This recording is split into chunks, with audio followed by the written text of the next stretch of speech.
Hi everyone, and welcome to my time-lapse version of these two beautiful golden retrievers in this even more beautiful sunny garden. I hope that you enjoy seeing this come together. One of those giant pieces that takes me a long time to produce, so this was split up over many days.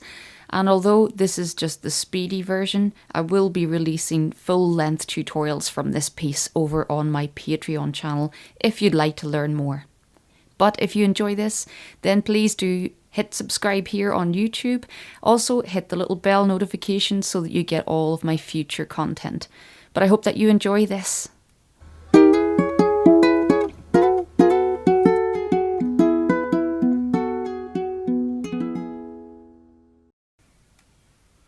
As always, my work is in soft pastel, and this piece is a giant 30 inches by 27 inches. Too big for my easel, so instead I taped it onto my wall. And because I live in a cottage with quite bumpy walls, I also taped some cardboard under there just to smooth out the surface for me. So that's what I've done before getting started and got the two beautiful dogs drawn out in place. Nothing much else can be drawn out really on this one. There's a lot of foliage and a lot of flowers. I give myself a few guidelines here and there. But other than that, it's really just the outline of the dogs to get me going. So the first thing I block in is the sky. And apologies that I'm in this time lapse quite so much because it's tricky to film the bigger pieces without getting into it yourself. And I've had to speed it up quite a bit just to get it into a manageable amount of time to call it a speed painting or time lapse video. So this is many hours speeded up into just about 16 minutes or so. So a lot of work went into this, as much work went into the background as into the two dogs. And I'm never a fan of painting grass and flowers on this scale especially. So I really had to take my time and keep taking lots of breaks and come back to the piece time and time again just to stay patient and keep my focus. I really wanted to create a very detailed background as well as putting detail into the two dogs. Because quite often I go for quite a blurry background and let all of the detail in the main subjects really pop out from the painting. But in this case, my client had such a beautiful garden in their photo references that I decided to make as much of the garden as I would of the dogs. So it really was my aim to try and include as much of this back line here, as many of the little flowers and those lovely blades of grass catching the sunlight. All of that really adds to the painting, I felt. So I just had to battle through it, kept coming back to it day after day. I think this was stuck to my wall for about a month, although I did work on other projects in between just to break it up for myself. These bigger pieces are more of a marathon than a painting, and I've done quite a few large pieces now, mostly landscapes, not that many giant pet portraits. And all of those have been on velour paper, my other favourite paper. So this was the first time that I tried a larger painting on pastel mat. And I've grown to really love pastel mat over the last few years. So I was keen to try it out on this large scale. So making a start on the first dog, as soon as I get enough background in really that I can get going on a dog. If I was doing it all in order, I probably should have worked the entire background right across behind the two dogs. But I tend to do things in an order that makes me feel a little bit more sane on these large pieces. I really gift myself easier days when I need them. And to me, an easier day is working on the dog. So as soon as I can get a dog face in, that makes me feel a lot happier. And it makes me feel like there's some life in the painting. It makes me feel like I'm getting somewhere because I've already captured one of the characters. So as soon as I could, I got working on one of the dogs. And these dogs are just absolutely beautiful. Golden Retrievers are such a gorgeous breed at the best of times, but when you get those golden colours out in the sunshine, that just seems to enhance them even more. So I hope that you can see from this time lapse just how many different colours go into creating their coats. Because they're kind of backlit and we get that lovely punchy sunlight hitting them in just certain places, creating those lovely contrasted highlights. But on the rest of the dog's coats, I was able to bring in lots of lovely reflected colours. Surprisingly, a lot of green from all of that grass around them. And also some blue highlights for where the sky might be reflecting on their coat. So I'm always looking for the colours in their surroundings and trying to bring those into the main subjects. That's going to really help tie the animals into their surroundings and create some nice colour harmony within your painting. And that's something that I talk about all the time in my tutorials, how to create lots of colour harmony and how to make use of complementary colours. Colour theory is a big deal to me, and I include lots of information like that in my tutorials. It really was the lighting in this piece that attracted me most when I saw the photo reference. When there's really strong sunlight hitting something, it just makes me want to paint it. So a big thanks to my client for this photo reference to work from, because she did a fantastic job sending through lots of different photographs and then going back and waiting for that perfect day when the light was just right. So after a lot of different photographs, this is what she came up with, and I was so pleased when she sent this through. An absolute cracker of a photo reference to work from. It's always worth putting in that extra bit of effort when it comes to the photo reference, because when you're given a photo to an artist to work from, they don't personally know your dogs. They don't know how beautiful your garden is in real life. But if you can provide them with a good enough photo reference that gives them a real sense of it, then that's really going to help them capture that within the painting. And that's what I'm always looking for with the photo references that I work from. A bit of inspiration, and the photo really has to make me feel like I'm there experiencing it. So I couldn't have asked for a better photo reference than this. And it's even more important when you're working on this large scale of a painting that you've got plenty of detail and that the painting's really going to turn out very interesting and more than just a photograph could ever be. So you're really looking for that extra special photo reference to be able to turn into a painting like this. So lots and lots of different colours going into the body. Only really small parts of the dog catching the light, like the light just crossing that paw on the right.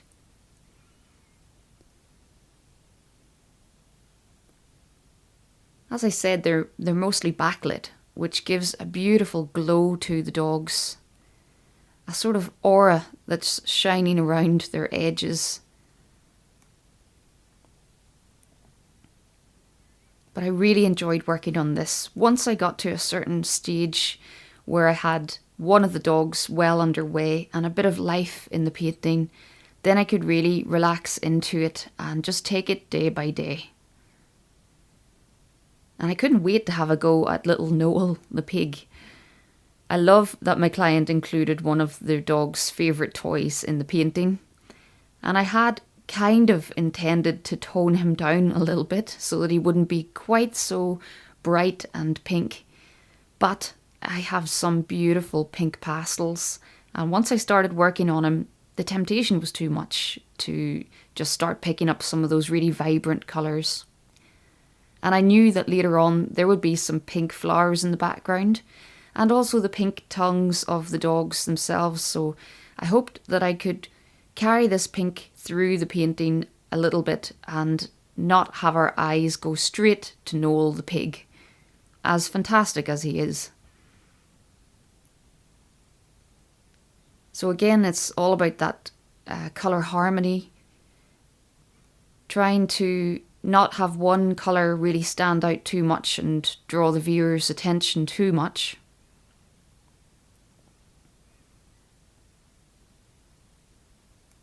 But I think there's just so much to grab your attention in this piece.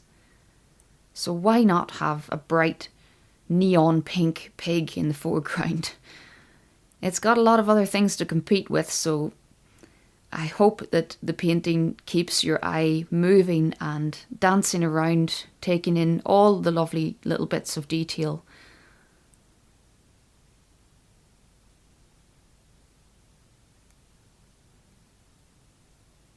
I think quite often with pet portraits, you really want the focus to be on the main stars of the portrait, usually on the animal. But I think it's nice too to sometimes include their surroundings, their home, perhaps a favourite chair that they're sitting on. I love to include backgrounds in my portraits as I think it adds a little bit to the story of the animals.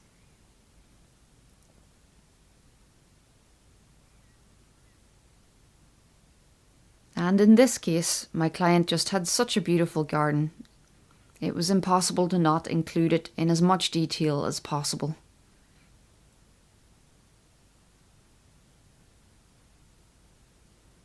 So I'm sure that lots of useful tutorials might come from this piece. Obviously, I'll do some tutorials on the beautiful dogs themselves, but there's a little bit that I can probably teach about the background elements here. How to create all of these little flowers without spending half a day on each individual flower. How to give the impression of things without going into huge amounts of detail. And of course, all of the greenery, all of the grass, both in the background and in the foreground. I intend to make some really detailed tutorials on how to paint grass. I've managed to collect quite a lot of footage now of different types of grass, whether it's close up in the foreground, where you want more detail in it, or whether you just want to give the quick impression of grass and not go into huge amounts of detail. I've got all sorts of different examples, and I'm going to piece together a really in-depth tutorial on painting grass, as that's something I get to paint all the time, especially in pet portraits. And it's something that I did not enjoy for many years. It was my nemesis. Grass and trees, I would say, have been my most difficult things to get to grips with painting. So those are things that I would especially like to focus on in some tutorials, as I know that many other artists also struggle with those same things. But dog number 2 underway. Very happy to have got this far. And it's always a joy to spend the day working on a beautiful face. I find it a struggle to work on grass and flowers and things like that. I need lots and lots of breaks. But when I'm working on a dog's face, I can just sit there for hours. And I notice that the length of my footage, the clips that I shoot on those days, they're usually 45 minutes long as opposed to 15 minutes long when I'm painting grass and then I decide that I need a cup of tea. So I really do get lost in the animals. That's definitely the part that I enjoy painting the most. And if you're the same, then my best advice would just be to take lots of breaks when you're painting other things that you don't enjoy as much. Try not to rush. Try to take just as much time, but split it up more and give yourself a break much more often.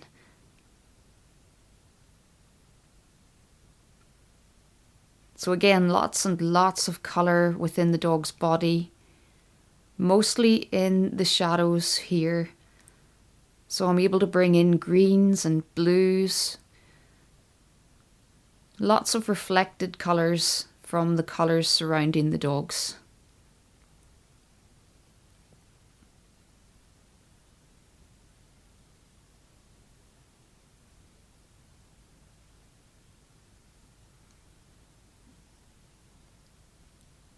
So a big thanks to my client for this one and for trusting me with such a giant piece of art that I hope is going to look really beautiful when framed up and hanging on their wall. As I said, I will soon be releasing the full-length tutorials from this one over on my Patreon channel. And I will give my patrons there a chance very soon to vote on what they would like to see in detail the most. Because it probably won't be possible to release absolutely every minute of this in real time, because it's many, many hours of work. So what I usually do on these longer projects is let my patrons decide which parts they would like to see with colour codes and narration. And then I do my best to release lots of the other footage in real time so that they can watch as much of the project as they want. But thank you very much for watching this here on YouTube. I really hope that you've enjoyed watching this come together. I was relieved to reach the end of it, to be honest. As I always feel with these larger pieces, they really are a bit of a journey. But if you've enjoyed this journey here on YouTube, then please do hit the subscribe button and go and check out all of my other playlists here. I have tons of videos to get you started in soft pastel. And if you enjoy those and you want even more help with soft pastel, then do check me out on my Patreon channel, and you can browse my full list of real-time tutorials on my website. But thanks again for watching here, and until next time, happy pasteling.